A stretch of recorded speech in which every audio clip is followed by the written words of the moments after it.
नमस्कार, मेरा नाम है क्रिश और सबसे पहले आज मैं आपका स्वागत करता हूँ इस चैनल पर जिसका नाम है ट्रू हॉरर स्टोरी टेलर। एक बार फिर से आज मैं आपके लिए लेकर आ गया हूँ एक नई और सच्ची हॉरर स्टोरी। हम और आप में से काफ़ी सारे लोग ऐसे होते हैं जो कि किसी छोटे एरिया से, किसी गांव गिराव से या कोई छोटे शहर से या कस्बे से बिलोंग करते हैं और सबका ये ड्रीम होता है कि एक दिल्ली जैसे बड़े शहर में या मुंबई जैसे बड़े शहर में जा कर के एक अच्छी नौकरी प्राप्त करी जाए और फिर सेटल हुआ जाए। इसके लिए हम सब लोग मेहनत करते हैं। आज की हमारी कहानी दो ऐसी ही लड़कियों की है जो कि अपना गांव छोड़ करके दिल्ली जॉब करने के लिए आती हैं, लेकिन इनकी दोस्ती एक ऐसी लड़की से हो जाती है जिस दोस्ती के कारण ये दोनों लड़कियां लगभग मृत्यु के बिल्कुल नज़दीक आ जाती हैं। आज की हमारी ये कहानी बहुत ही ज़्यादा इंटरेस्टिंग है। मुझे पूरी उम्मीद है कहानी आपको ज़रूर पसंद आएगी। तो बिना ज़्यादा बातें करते हुए आज की इस कहानी को हम शुरू करते हैं। कहानी की शुरुआत होती है कविता और सोनम नाम की दो लड़कियों के साथ जो कि अपने गांव से दिल्ली जॉब करने के लिए आती हैं। ये जब दिल्ली में आती हैं तो इन्हें इनके ऑफिस की तरफ से एक कमरा मिल जाता है रहने के लिए। लेकिन कुछ टाइम बाद क्या होता है, किसी कारणवश इनके ऑफिस वाले इनसे कहते हैं कि आप ये कमरा खाली कर दीजिए और कोई और कमरा दिल्ली में ढूंढ लीजिए किसी कारणों से। तो इनके ऑफिस वाले इन्हें लगभग 1 महीने का समय दे देते हैं। अब ये दोनों लड़कियाँ चिंता में आ जाती हैं कि अब क्या करा जाए। दिल्ली में आए हुए भी इन्हें अभी ज़्यादा समय नहीं हुआ था, इसलिए इन्हें कोई नया कमरा ढूंढना काफ़ी मुश्किल हो रहा था। तो इन्हें जब भी कोई नया व्यक्ति मिलता था तो ये उससे ये बात ज़रूर कहती थी कि हम इस समय परेशान चल रहे हैं और यदि आपकी निगाहों में कोई कमरा हो दिल्ली में तो हमें ज़रूर दिला दीजिएगा, हमें बता दीजिएगा। ऐसे ही करते हुए चल रही थी। ऐसे ही एक बार क्या होता है, कविता और सोनम रात के टाइम में अपने ऑफिस से लौट रही होती हैं। इन्हें अपने घर तक पहुंचने में एक बस करनी पड़ती थी, तो ये अक्सर बस स्टैंड पे बैठ जाती थी और इंतज़ार करने लगती थी। मगर उस दिन एक अजीब चीज़ होती है। जब ये अपने बस स्टैंड पे पहुंचती हैं, बस स्टॉपेज पे पहुंचती हैं, तो वहाँ पर कोई भी नहीं होता, पूरा एरिया खाली होता है। ये दोनों वहाँ जा कर के बैठ जाती हैं, अपनी बस का इंतज़ार करने लगती हैं। टाइम वो लगभग 10 बजे के आसपास का रहा होगा क्योंकि ये लेट लौट रही थी उस दिन। अब ये जब इंतज़ार कर रही होती हैं तभी इनके पास में आकर के एक लड़की बैठ जाती है। अब ये दोनों खुद ही से उस लड़की से बात करना शुरू कर देती हैं। वो इन्हें अपना नाम प्रिया बताती है और प्रिया इनसे कहती है कि आप यहाँ बस का इंतज़ार कर रही हैं, आप रोज़ निकलती है क्या यहाँ से? तो ये दोनों बताती हैं हाँ, हम अपने जॉब से आ रहे हैं और वैसे तो हम जल्दी निकल जाते हैं लेकिन आज किसी कारण से हम लेट हो गए हैं, ऐसे ही इसलिए हम अपनी एक बस का इंतज़ार कर रहे हैं जो हमारे घर तक छोड़ दे। अब ये दोनों और वो लड़की बात ही कर रहे होते हैं, तभी ये दोनों लड़कियाँ कविता और सोनम प्रिया से कहती हैं कि प्रिया एक बात बताओ, हमारा जो जहाँ हम काम करते हैं वहाँ से हमारे कमरे को छोड़ने को कह रहे हो, तो तुम्हारी निगाहों में कोई कमरा होगा रेंट पे? अगर तुम्हारी निगाहों में कोई हो तो हमें बता दो, हम रह लेंगे वहाँ पर, क्योंकि हम सबसे पूछते हुए ही चल रहे हैं इस समय। अगर तुम्हारी निगाहों में कोई हो तो बताओ। तो प्रिया कहती है कि मैं भी ढूंढ रही हूँ इस समय, मुझे भी यही समस्या आ रही है, मुझे भी कोई कमरा नहीं मिल रहा। अब दोनों की ही एक ही जैसी सिचुएशन होती है, प्रिया की और इन दोनों लड़कियों की, तो इनकी बॉन्डिंग अच्छी हो जाती है। तो लास्ट में जब ये इनकी बस आ जाती है सोनम और कविता की, तब प्रिया इन दोनों से चलते वक्त ये कहती है कि यदि तुम्हारी निगाहों में कोई कमरा आए तो मुझे भी बता देना, हम तीनों साथ ही रह लेंगे। इससे ये है किराया भी कम हो जाएगा और बोझ भी कम पड़ेगा हम लोगों पे। तो ये दोनों लड़कियां भी मान जाती हैं। ये उससे कहती हैं कि तुम हमसे कैसे मिलोगी, तुम अपना नंबर दे दो हमें। तो वो अपना नंबर दे देती है इन्हें, प्रिया। अब इस चीज़ को 6-7 दिन और बीतते हैं इस घटना को। 6-7 दिन के बाद में सोनम और कविता को एक कमरा मिल जाता है जिसमें 3 रूम होते हैं और अच्छा सा बना हुआ होता है वो, मगर होता थोड़ा अलग थलग है, लेकिन इन लोगों को मिल जाता है। अब ये इस बात को रात के टाइम में सोच रही होती, जब लौट रही होती हैं, तभी इन्हें रास्ते में प्रिया भी मिल जाती है। प्रिया से ये हाथों हाथ उसे बता देती हैं कि हमें ऐसे ऐसे कमरा मिल गया है और तुम्हें अगर नहीं मिला हो कोई कमरा तो तुम हमारे साथ रह सकती हो। तो इन तीनों में फिक्स हो जाता है। प्रिया भी हाँ कर देती है कि अब ये तीनों साथ ही रहेंगे उस घर में। अब वो जो प्रिया थी वो इन दोनों से कहती है कि तुम लोग शिफ्ट हो वहाँ पे और मैं आ जाऊँगी, मुझे तुमने एड्रेस बता दिया है, मैं अपने आप पहुँच जाऊँगी और तुम दोनों शिफ्ट करो। कविता और सोनम प्रिया की बात मान लेती हैं और ये दोनों वहाँ पर शिफ्ट कर लेती हैं। अब इन दोनों की जो पहली रात होती है, उस रात क्या घटना होती है। जब ये दोनों रात को सब कुछ सेट करके अपने और आराम कर रही होती है, तो ये लोग इंतज़ार कर रही होती हैं कि प्रिया अभी तक नहीं आई। प्रिया उस रात काफ़ी देर तक नहीं आती है। रात के लगभग 2 बजे के आसपास का समय हो जाता है, यानी लगभग ऐसा हो गया था कि प्रिया उस दिन नहीं आएगी। इन्हें ऐसा लगने लगा था कि शायद अगले दिन प्रिया आएगी दोनों को। लेकिन 2 बजे के आसपास इनका दरवाज़ा खटखटाता है। ये दोनों दरवाज़ा खोलती हैं तो बाहर प्रिया खड़ी होती है। प्रिया को देखकर ये दोनों कहती है हाँ आ जाओ आ जाओ, बड़ी देर हो गई, तुम आई नहीं इतनी देर से। तो ये कहती है मैं आ जाऊँ। प्रिया कहती है, तो ये कहती है हाँ हमने कह तो दिया, आ जाओ आ जाओ आ जाओ। ऐसा 2-3 बार इनसे कहलवा देती है प्रिया। उसके बाद में प्रिया अपना एक बैग लेकर के, एक छोटा सा बैग ही होता है प्रिया के पास, उसे लेकर के घर में एंटर कर जाती है। जैसे ही प्रिया एंटर करती है इनके कमरे में, एकदम से इन्हें एक ठंडक सी फील होती है दोनों को ही, जैसे कुछ ठंडक सी इनके कमरे में आई हो। जबकि वो समय गर्मियों का था, लेकिन इन्हें एकदम से ठंडक फील होती है। खैर ये इस चीज़ को ज़्यादा ध्यान नहीं देती, इग्नोर मारती हैं। अब प्रिया से ये लोग नॉर्मल बात करती हैं तो प्रिया कहती है कि आज मुझे काम बहुत ज़्यादा हो गया था, ओवर टाइम कराया मैंने, इसलिए मुझे आज इतना लेट हो गया, वरना मैं इतनी लेट आती नहीं हूँ। तो सोनम और कविता प्रिया की बात को मान लेती हैं, कोई ख़ास इन्हें शक नहीं होता। उस रात ये लोग नॉर्मल सो जाते हैं, सब अपने अपने कमरे में। ये जिस घर में आए थे उसमें 3 कमरे थे, सबके एक एक कमरे थे, तीनों लड़कियों के। सब लोग अपने अपने कमरे में नॉर्मल सो जाते हैं। अब अगले दिन ये लोग सुबह उठते हैं, कविता और सोनम। प्रिया नहीं उठती।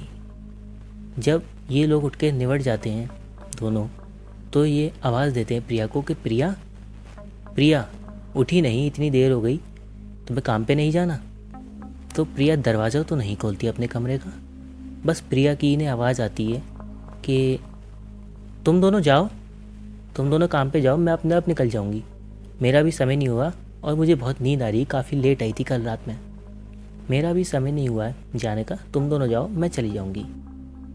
अब ये दोनों लड़कियां भी कोई ख़ास इस बात पे ध्यान नहीं देती, कहती है ठीक है भाई, जब तुम्हारी मर्जी हो चली जाना, चाबी तुम्हारी भारी रखी है कमरे की, इस घर की 3 चाबी थी, तो ये कहती है चाबी तुम्हारी भारी रखी है और हम दोनों जा रही हैं। दोनों लड़कियाँ वहाँ से निकल जाती हैं दरवाज़ा लगाकर। अब ये दोनों शाम के टाइम में वापस आती हैं।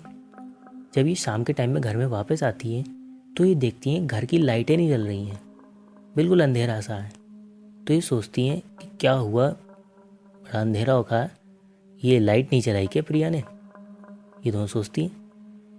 ये जब घर में एंटर करती हैं और तो कमरे में ये देखती हैं कि प्रिया ने जैसे दरवाज़ा लगा रखा था वैसे ही दरवाज़ा लगा रखा है। ये आवाज़ देती हैं प्रिया को दोनों, तो प्रिया अंदर से कहती है हाँ क्या हुआ, कोई बात। तो ये दोनों कहती हैं क्या हो गया, तुम बाहर नहीं आई, क्या हुआ, और सब लाइटें क्यों बंद कर रखी थी। तो वो कहती है प्रिया कि मैं आई थी, काफ़ी थकी हुई थी और मेरी हिम्मत नहीं पड़ी, मैं सो रही हूँ, मुझे सोने दो, और मैं अभी थकी हुई हूँ बहुत।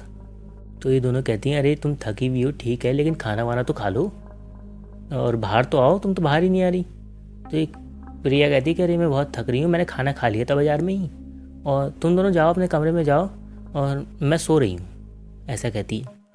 अब ये भी ज़्यादा डिस्टर्ब नहीं करती उसे, सोचती हैं दोनों कि शायद प्रिया थकी हुई होगी, क्या ही डिस्टर्ब करूँ। ये दोनों अपने कमरे में चली जाती हैं। अब अगले दिन का टाइम आता है।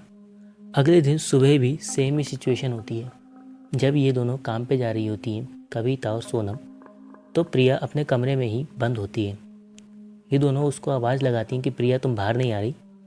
तो प्रिया कहती है अरे मैं बहुत नींद में हूँ, मैं बाद में बात करूँगी तुमसे, तुम दोनों जाओ काम पे जाओ, मैं लेट निकलती हूँ, मैं तुमसे कहा तो था, तुम दोनों जाओ चाबी रख जाना। तो ये कहती है अरे मैं तुमसे बस इतना कह रही थी कि जो हमारे मकान मालिक हैं उनको पैसे देने हैं, एडवांस जाएगा, तो तुम अपना जो तुम्हारा हिस्सा है वो रख जाओ, वो दे जाओ हमको, और बाद में जा कर के सो जाना, हमें कोई दिक्कत नहीं है। तो अंदर से आवाज़ आती है इन्हें प्रिया की कि ठीक है तुम चले जाओ, मैं शाम को दे दूँगी, शाम को ले लेना मुझसे। अब ये दोनों फिर से चली जाती है काम पर। काम से आती हैं तो ये देखती हैं कि प्रिया वैसे ही कमरे के अंदर है, बाहर नहीं निकल रही। इन्होंने इतने दिनों से प्रिया की शक्ल ही नहीं देखी थी, वो कमरे में ही रहती थी अपने, बिल्कुल भी बाहर नहीं आती थी। अरे सोचती है पता नहीं क्या चक्कर है। तो ये आवाज़ देती है प्रिया को, प्रिया, अरे प्रिया क्या हुआ, बाहर नहीं आई तुम, और क्या हुआ, तुम थकी भी हो, क्या हो गया, बाहर नहीं आई। तो प्रिया कहती है हाँ तुमसे पैसों को कही तुमने मुझसे, पैसे मैंने बाहर टेबल पे रख दिए हैं, पैसे ले जाना तुम। तो ये दोनों जाती हैं, टेबल पे देखती है पैसे रखे होते हैं, पैसे उठाती है तो देखती है उसमें 3-4 हज़ार एक्स्ट्रा पड़े होते हैं, जितने इनके रेंट था उसके हिस्से का उससे ज़्यादा। तो ये दोनों कहती हैं प्रिया से, अरे प्रिया ये तो पैसे ज़्यादा हैं, तुमने इतने सारे क्यों दे दिए, इसमें इतने रुपए ज़्यादा हैं। तो वो कहती है अंदर से प्रिया कि अरे तुम ले जाओ, बाद में लग जाएंगे, और घर का सामान आना होगा तो मैं तुमसे थोड़ा बहुत मंगवा लूँगी, तुम ले लो सारे पैसे, मेरे हिस्से के भी और बाकी सारे भी। तो ये कहती हैं दोनों से, अरे क्या फ़र्क पड़ता है, हमें तो पैसे मिल रहे हैं। दोनों आपस में बात करती हैं, सोनम और कविता। कहती है कोई फ़र्क नहीं पड़ता, चुपचाप पैसे रख लेती हैं। लेकिन ये देखती हैं कि पैसों पर जो नोट थे उनके ऊपर सिंदूर सा लग रखा है। तो इस चीज़ को भी टोकती हैं कि प्रिया इसे लाल लाल क्या लग रखा है सिंदूर टाइप से नोटों पर। तो प्रिया कहती है अंदर से कि अरे सिंदूर गिर गया था मुझसे थोड़ा सा कमरे में, पूजा का सिंदूर था हमारी मंदिर की, वो सिंदूर गिर गया था, वो लगा हुआ होगा, तुम ऐसा तो नहीं है चलेंगे नहीं। तो कहती है नहीं ऐसा कुछ नहीं है, चल जाएंगे, कोई परेशानी वाली बात नहीं, दोनों कहती हैं। तो प्रिया कहती है ठीक है। अब प्रिया उस रात भी कमरे से बाहर नहीं आती, अंदर ही अंदर सो जाती है। ये दोनों भी सो जाती हैं। अगले दिन सुबह होती है। अब ये जो इस दिन की सुबह थी, तीसरे चौथे दिन की, इस दिन ये दोनों सुबह उठती हैं तो ये प्रिया को आवाज़ नहीं देती, सोच कर के वो तो वैसे ही लेट उठती है, देर से जाती है, उसे उठाने से कोई फ़ायदा नहीं, और कुछ ना कुछ बहाना ही बना देगी, ऐसा कहती हैं ये लोग, सोचती हैं, और फिर निपट के अपने चले जाती हैं घर से। रात के टाइम में जब ये आती हैं तो ये देखती हैं कि घर अंदर से लाइटें वाइटें जल रही हैं। जब ये कमरे में एंटर करती हैं तो ये देखती हैं इन्होंने, इनकी जो टेबल थी उस पर खाना लग रखा है, और बहुत सारा खाना तैयार रखा है, और प्रिया वहीं खड़ी है। प्रिया इन दोनों से कहती है कि अरे ये खाना वाना रखा हुआ है, और आज तुम दोनों हमारे साथ ही खाओ। तो ये दोनों पूछती हैं हमारे साथ मतलब? तो प्रिया कहती है कि अरे आज मेरी मम्मी आई हुई है, उन्होंने सब खाना वाना बनाया है, आज तुम दोनों हमारे साथ ही खा लो, और तुम्हारे लिए भी बहुत स्पेशल बनाया मम्मी ने। अब ये दोनों जा कर के देखती है तो उसमें नॉनवेज भी होता है खाने में। तो ये कहती है कि अरे आप तुम्हारी मम्मी अलाउ करती है नॉनवेज को? तो ये कहती है प्रिया कहती है अरे हमारी मम्मी जो है वो बहुत फ्रैंक है, ऐसी कोई बात नहीं है, और आज के समय के हिसाब से हैं, उन्हें कोई रोक टोक नहीं है किसी भी खाने में। तो ये दोनों कहती हैं चलो ठीक है, आप मम्मी से मिलवाओ अपनी। तो अंदर से एक ब्लैक ड्रेस में एक लेडी बाहर आती है, एजेड। अब उन्हें देख के ये दोनों नमस्ते करती हैं, पूछती हैं, इन्होंने काली ड्रेस क्यों पहन रखी है, इन दोनों को थोड़ा अजीब लगता है कि बिल्कुल ब्लैक ड्रेस। खैर ये इस चीज़ को टोकती नहीं है। उसके बाद में ये तीनों और वो जो लेडी थी प्रिया की मम्मी, वो खाना खाने पर बैठ जाते हैं। थोड़ी देर में जो प्रिया की मम्मी थी वो इन दोनों के लिए एक ग्लास लेकर आती है, उसमें ये दारू भी लौट देती है, नॉनवेज के साथ साथ दारू भी, और इन लोगों के आगे रख देती हैं। कहती है अरे लो, कोई परेशानी वाली बात नहीं है, और हम बिल्कुल फ्रैंक हैं, मैं जानती हूँ आजकल की लड़की सब लेती हैं शहरों की, और छुपने की कोई परेशानी नहीं, तुम आराम से लो, कोई भी शर्माने वाली बात नहीं है। ये दोनों थोड़ा झेपती हैं, कविता और सोनम, लेकिन ये बाद में लेती हैं ड्रिंक भी। जैसे कि शहरों में अक्सर होता है, लड़की वगैरह सब ड्रिंक और नॉनवेज सब खा लेती हैं, वैसा ही इनका हिसाब था। अब ये खाना पीना खा के चुकती हैं।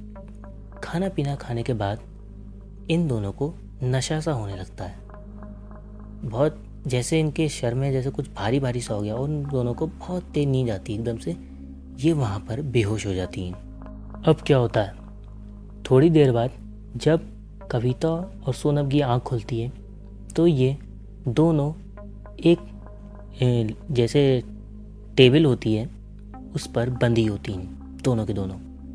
इनके हाथ पैर बंधे हुए होते हैं और इनके मुंह पर भी कपड़ा लगा हुआ होता है। और ये देखती है कि इनके पैरों में, एक पैरों की साइड में एक ज़मीन पर डिज़ाइन सा बन रखा है कुछ, और उस पर सामने की साइड में जो प्रिया की माँ है वो बैठ करके कोई पूजा कर रही हैं। हवन जल रखा है और वो पता नहीं कौन कौन से मंत्र बोल रही हैं। अब ये देखती है कि ये क्या चक्कर है। घर में लगभग पूरा ही अंधेरा होता है, एक छोटी सी लाइट जल रखी होती है, और ये लोग देखती हैं दोनों कि अपनी माँ के बराबर में ही प्रिया भी बैठी हुई है।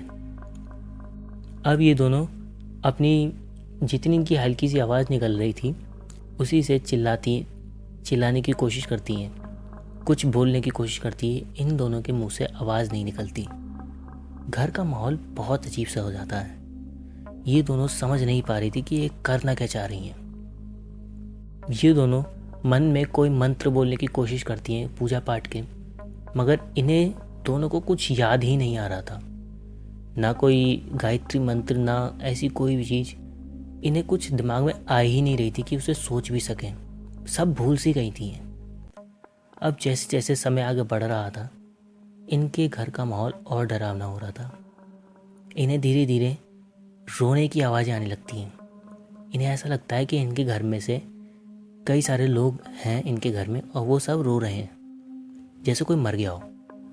इन दोनों को ये आवाज़ें आने लगती हैं और ये दोनों समझ नहीं पाती कि आवाज़ें कहाँ से आ रही हैं। अब थोड़ी देर और बीतती है। थोड़ी देर के बाद में जो प्रिया और उसकी माँ थी वो अपनी पूजा को कुछ देर के लिए रोकती हैं, और उसके बाद में इन दोनों लड़कियों के पास, कविता और सोनम के पास आकर के खड़ी होती हैं और इनका मुंह खोलती हैं। मुंह खोलने के बाद में जब ये सोचती हैं दोनों कि हम चिल्लाएं बचने के लिए, इनके मुंह से आवाज़ ही नहीं निकलती, जैसे किसी ने इनकी आवाज़ ही छीन ली हो। दोनों चिल्लाने की बहुत कोशिश करती हैं, कुछ नहीं कह पाती। तो उसके बाद में जो प्रिया है वो इन दोनों से मुस्कुराते हुए कहती है कि तुम दोनों की आवाज़ नहीं निकलेगी, अब तुम अब कुछ भी नहीं बोल पाओगी। ये जो तीसरी औरत को तुम समझ रहे हो मेरी माँ, ये मेरी माँ नहीं है, ये तो मेरी सहेली है। हम दोनों ऐसे ही रहते हैं, ऐसे ही जीते हैं। हमने तुमसे पहले भी कई लोगों को मारा है। अब धीरे धीरे करके वो बताती हैं दोनों, प्रिया और जिसकी माँ को हम समझ रहे थे जो कि प्रिया की सहेली थी। प्रिया बताती है कि ये भी मेरी उम्र की है। मैं देखो, मैं ऐसी थोड़ी ना दिखती हूँ, ये तो हमारी पूजा से है। देखो देखो मेरे बाल देखो कैसे निकल रहे हैं। प्रिया अपने सर पे हाथ मारती है और एक गुच्छा भरा हुआ अपने सर पे से बालों का निकाल लेती है, जैसे कि बस बाल चिपके हुए हैं किसी तरीके से। बाल थे ही नहीं उसके सर पे। वो एक एक करके अपने काफ़ी सारे बाल छुटा करके इन्हें दिखाती है। प्रिया कहती है मेरे तो सर पे बाल ही नहीं है, मैं तो ऐसी ही दिखती हूँ जैसे मेरी माँ है, जिसे तुम मेरी माँ समझ रहे हो। ये मेरी सहेली है, मैं ऐसी ही दिखती हूँ। कुछ समय में ऐसी हो जाऊँगी अगर हमने तुम्हारी बलि नहीं चढ़ाई। हमें तुम्हारी बलि चढ़ानी है। 2 दिन की और बात है, 2 दिन बाद हम तुम्हारी बलि चढ़ा देंगे। उसके बाद में हम बहुत ज़्यादा खूबसूरत हो जाएंगे। हम ऐसे ही जीते हैं, काफ़ी समय से हम ऐसे ही जीते आ रहे हैं, ऐसा कहती है। और एक तरीके से वो इन्हें ये बता रही थी कि हम डायने हैं और हम दूसरों को मार के और अपनी खूबसूरती बढ़ाते हैं, अपना जीवन बढ़ाते हैं। ये चीज़ बेसिकली वो बताना चाह रही थी इन्हें। अब उसके बाद में वो इन्हें बैठाती है, इनके हाथ खोल देती है, इन्हें बैठाती है। ये दोनों वहाँ से हिल भी नहीं पाती। सोनम और कविता वहाँ से हिल भी नहीं पाती, ये भी नहीं कर पाती कि हम भाग जाएं, उठ के बैठ जाती हैं। उसके बाद में ये जो दोनों प्रिया और उसकी सहेली थी, वो इन दोनों को कुछ हड्डी सी होती है इनके पास में, वो हड्डी इनके मुंह में डाल देती है, सोनम और कविता के, और इन्हें खिलाती है।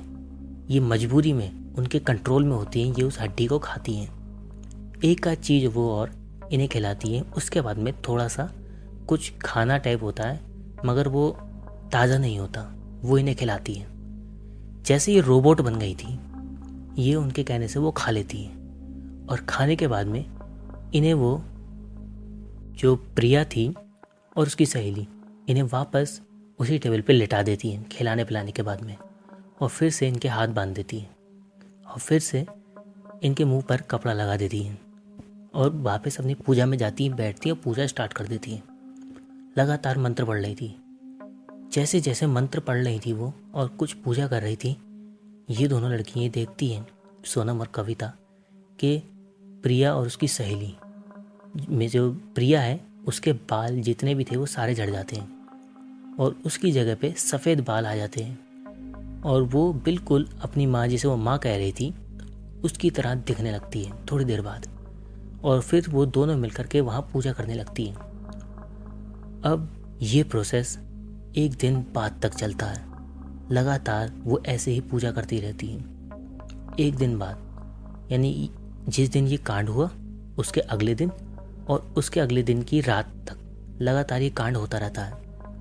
यानी इन शॉर्ट में कहा जाए तो लगभग 48 घंटे हो गए थे और 24 घंटे ही बचे थे।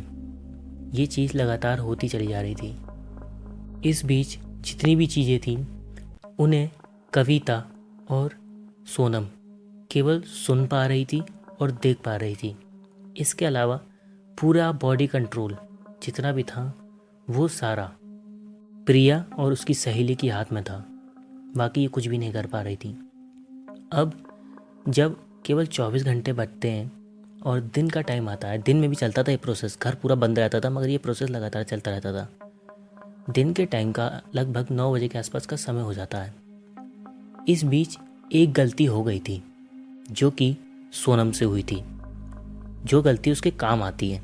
सोनम से ये गलती हो गई थी कि वो अपने घर की चाबी, जो 3 चाबियाँ थीं उसमें से सोनम की जो चाबी थी, उस चाबी को सोनम अपने ऑफिस में ही छोड़ देती है। उससे चाबी गलती से छूट जाती है। वो उस रात, जिस रात ये इस घर में आई थी, उस रात कविता की चाबी के ज़रिए सोनम घर में एंटर करी थी। अब जो सोनम थी, ऑफिस में, जिस ऑफिस में सोनम काम करती थी, उस ऑफिस में सोनम का एक बॉयफ्रेंड भी था जिससे अच्छी बॉन्डिंग थी सोनम की। डेली ही वो अपना टाइम स्पेंड करा करते थे।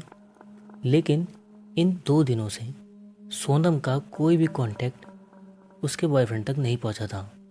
अब मैं सोनम का जो बॉयफ्रेंड है उसका नाम मैं अजय रख रहा हूँ अपनी तरफ से। अब बार बार बॉयफ्रेंड कहूँगा तो परेशानी होगी समझाने में। तो अजय सोनम का 2 दिन वेट करता है। 2 दिन जब कोई भी कांटेक्ट नहीं होता सोनम से, तो अजय सोचता है कि 2 दिन से मुझसे बात नहीं हुई, क्या चक्कर क्या है सोनम का। देख कर आऊँ उसके घर पे। घर पता था सोनम का नया। अब अजय के दिमाग में एक बात और आती है कि सोनम ने अभी अभी वो नया घर लिया है, उस घर में कोई गड़बड़ तो नहीं हो गई जो वो इतने समय से कांटेक्ट नहीं हो पा रहा, उससे कॉल भी नहीं हो पा रही। तो अजय सोचता है कि मैं सोनम के घर पे देख कर आता हूँ। अब जो चाबी जो सोनम से गलती से ऑफिस में छूट गई थी, वो अजय ने चाबी पकड़ ली थी। वो चाबी अजय के पास थी। उस चाबी को लेकर के और ये बहाना सोच करके कि कह दूंगा तुम चाबी भूल गई थी, तुम्हारी चाबी देने आया हूँ, सोच करके अजय इसके घर को निकल जाता है सोनम के। अब अजय इनके घर के पास पहुँचता है। घर के पास पहुँचकर अजय ये देखता है कि घर के बाहर बिल्कुल सन्नाटा हो रखा है। बिल्कुल एकांत में जाकर के घर था ये। अब अजय दरवाजे के पास पहुँचता है।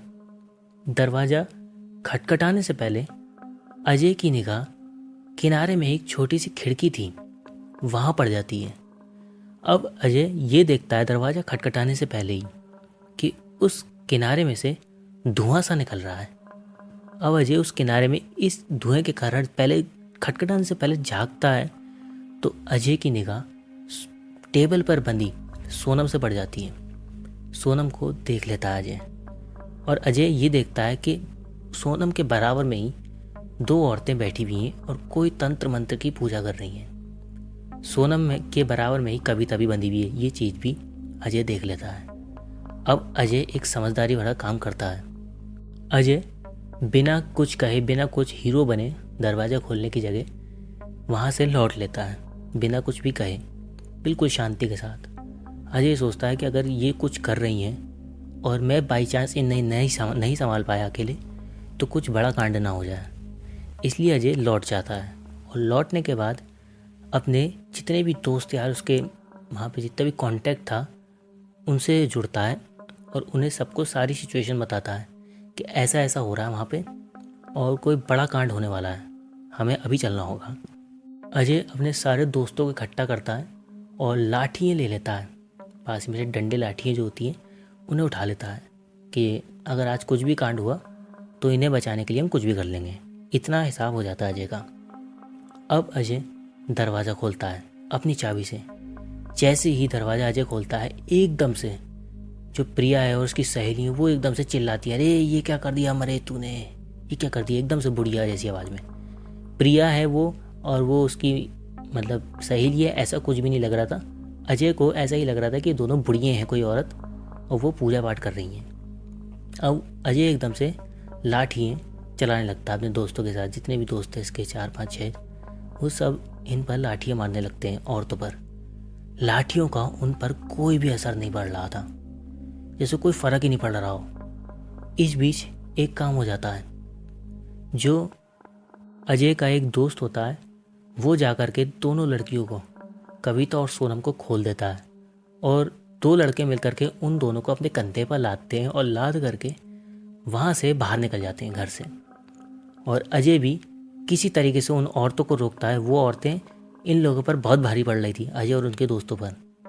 प्रिया और वो जो उसकी सहेली थी, वो जो डायनी थी एक तरीके से, वो इन पर बहुत भारी पड़ रही थी।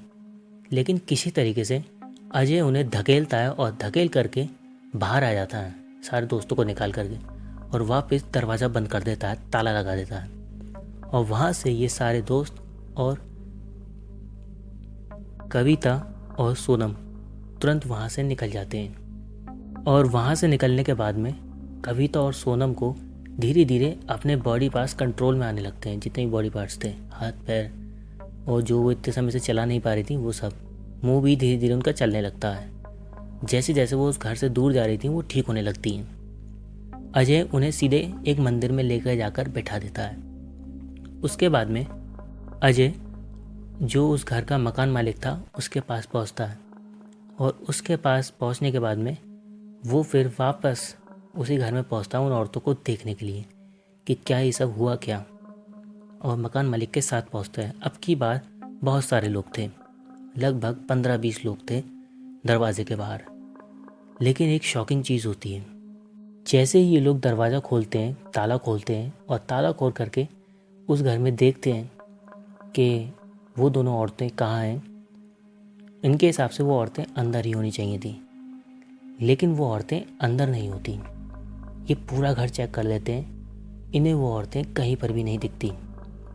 अब आप ये सोच रहे होंगे कि ये औरतें वहाँ पे जो और चाबी होंगी उन्हें लगा करके वहाँ से निकल गई, लेकिन ऐसा नहीं था। वो चाबियाँ वहीं रखी हुई थी और वहीं चाबियाँ थी, और बाकी कोई भी सामान उस घर में नहीं था। बस वो औरतें वहाँ से गायब थीं। अब वो उस घर से कैसे गायब हो गई, कहाँ चली गई, ये कुछ भी नहीं पता चला। लेकिन वो औरतें दोबारा कभी किसी को नहीं दिखी, और वो घर, जिस घर में ये सब कांड हुए, वो घर उस टाइम पूरा खाली था। बाद में वो जो घर था वो थोड़ा ये इस किस्से के चक्कर में थोड़ा पॉपुलर भी हुआ था, लेकिन समय के साथ इस चीज़ को लोगों ने नकारना शुरू कर दिया कि ऐसा कुछ भी नहीं हुआ था यहाँ पे इन दोनों की कहानियों को। और आज शायद कुछ ही लोग इस जो किस्सा है इस पर बिलीव करते हैं।